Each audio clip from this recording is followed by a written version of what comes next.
And finally, I am proud to recognize and acknowledge the domestic violence advocates and survivors that are here today for Stop Violence Against Women Day at the Capitol. And I have a proclamation to read.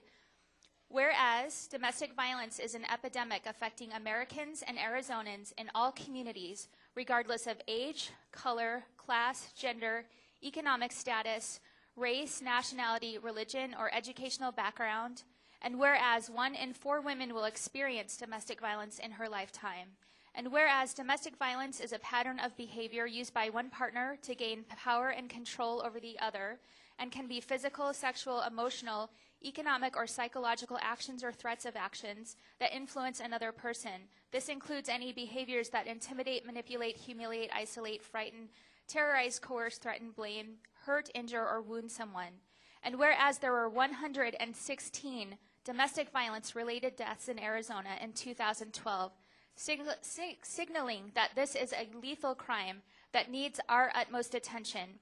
And whereas domestic violence shelters and non-residential programs serve thousands of victims in Arizona each year, and whereas almost half of those served in domestic violence shelters are children exposed to domestic violence, and whereas domestic violence programs offer emergency shelter, transportation, transitional housing, crisis hotlines, lay legal advocacy, job training, child care, and support groups, among other services,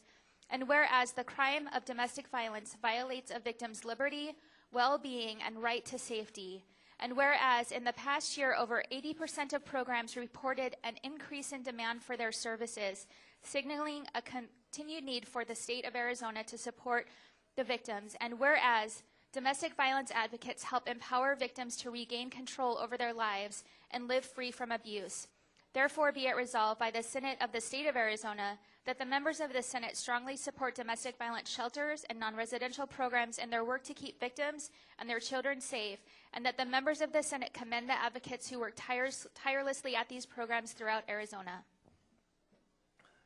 Thank you, Senator Hobbs. Senator Worsley.